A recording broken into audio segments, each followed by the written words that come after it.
Bom, a minha história é sobre uma criança, e aí essa criança se chama Roberta. A Roberta, ela tem uma mãe e ela não tem pai, porque o pai abandonou, o pai se chamava Rodrigo, ela não chegou a conhecer o pai, isso era em 2015, ela não conheceu o pai dela. A mãe dela se chama Juliana, e a Juliana ganhou a Roberta em 2015, na metade do ano, lá em junho. Não, ela tá no aniversário, dia 23 de junho. E aí, aconteceu o seguinte, a Roberta nasceu, tava no trabalho de parto, lá a Juliana trabalho de parto, tava, sai caramba, tá doendo, porra. Aí saiu, nasceu a Roberta, beleza. Aí, no hospital, quando você ganha um bebê, você não diretamente fica com o bebê, você acabou de ter o bebê e você não fica com ele. Tem uns preparos que eles fazem com o bebê, eles limpam o bebê, eles deixam ele um tempinho longe da mãe, mas assim, cerca de mais ou menos algumas horas. No outro dia, ele já costuma estar com a mãe, entendeu? Tanto que quando você entra no setor da maternidade, o bebezinho tá lá ao lado da mãe, entendeu? Tipo, e aí, aconteceu o seguinte, que a Juliana, ela era uma mulher muito porra louca. Tipo assim, ela tinha um histórico de vida muito conturbado. O Rodrigo era um fumante, craqueiro, entendeu? Tipo, ele fumava pra caramba. E ela curtia uns caras assim, meio errados, sabe? Assim, tipo, com um posicionamento meio de dúvidas. E aí ela acabou sendo influenciada e ela entrou nesse mundo assim da petição, entendeu? Aí tipo ela ia pras baladas lá, tuts nas rave, só no lolozinho, entendeu? Tipo, e aí beleza. Tá, só que ela não se atentou que em uma descuidada que ela teve com o Rodrigo, ela tava grávida. E ela foi descobrir depois de um tempo, entendeu? Tipo, isso aconteceu em 2014, esses rolê barra louca dela. E aí ela descobriu que ela estava grávida uns 3 meses depois. E ela ficou muito chocada. E aí ela descobriu, ela falou, caralho, eu vou abortar, cadê a canela? Cadê as pílulas, entendeu? E tipo, não ia fazer muito efeito já. 3 meses após, já tinha começado a formar o feto.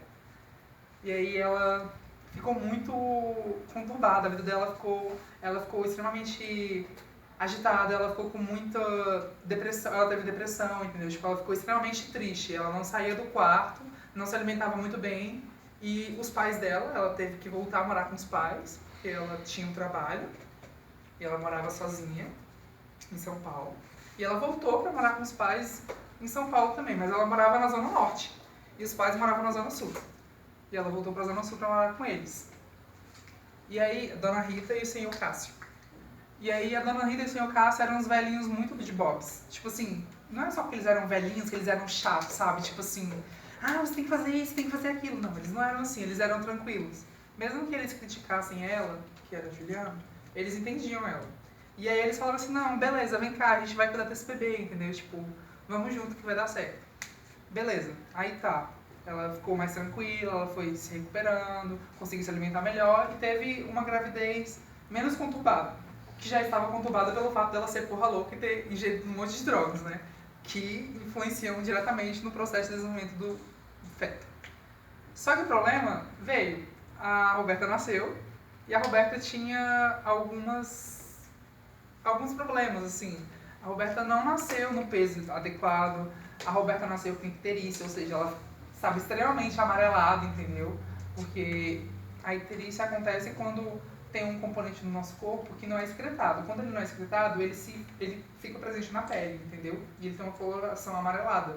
Então por isso que ela estava amarelada, ou seja, precisa pegar o banho de sol, que é muito conhecido. Bota o bebê lá no sol das 8 da manhã e deixa lá até umas 9 horas.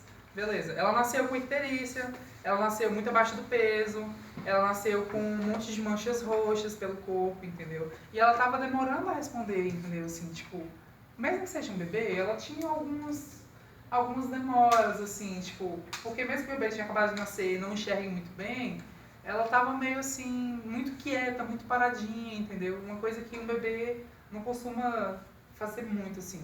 Não é, eles são mais paradinhos um deles, porque eles acabaram de nascer, mas ela tava muito diferente, a mãe conseguia notar isso. E aí, ela precisava fazer exames. O médico falou assim, não, a gente tem que acompanhar esse caso aqui, a gente tem que ver o que está acontecendo. E aí o médico, o Júlio falou assim, não, beleza, a gente vai fazer exames dela. E pra isso a gente precisa fazer coleta sanguínea, precisa tirar sangue dela. Só que ela chorava horrores, tipo, ela chorava muito. Como qualquer criança bebezinha ou qualquer criança de 2 anos, 4 anos, eles choram muito pra fazer coleta. Você coloca o garrote no braço deles e eles já começam a chorar, você nem colocou a agulha. E eles já estão chorando. O tanto que eles já são condicionados a chorar, né? Tipo, eles já sentem a dor antes da dor chegar. E aí ela chorava muito. Então a mãe dela, tipo, sentia muita dó. Porque a mãe dela realmente depois sacou a borrada que ela fez.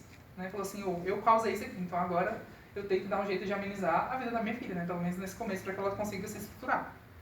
E aí ela fez o seguinte, toda vez que ela precisava fazer algum exame de rotina, que isso era frequentemente pedido para ela fazer, tipo, toda semana, 2 vezes por semana, uma bateria de exames. E ela tinha que fazer esses exames. E aí o bebê ia chorar normalmente, porque os bebês também choram quando você pressiona por muito tempo o braço deles, mesmo que você não fure eles ou belisque eles vão sentir um incômodo e vão começar a chorar, porque é o principal mecanismo de defesa deles, é o choro, no começo da vida. E aí ela fez o seguinte, toda vez que ela ia tirar sangue, ela ficava cantando uma musiquinha pra ela. E aí ela se sentiu mais... No começo ela ainda ficou muito agitada, tinha que segurar o bracinho dela. E depois de vários tempos, porque ela teve que fazer acompanhamento por um período de 3 meses, até que o quadro dela se estabilizasse e ela pudesse receber alta. Depois dessas 2 primeiras semanas que ela ainda apresentava esse choro muito forte, ela começou a perceber que ela ficou muito mais calma.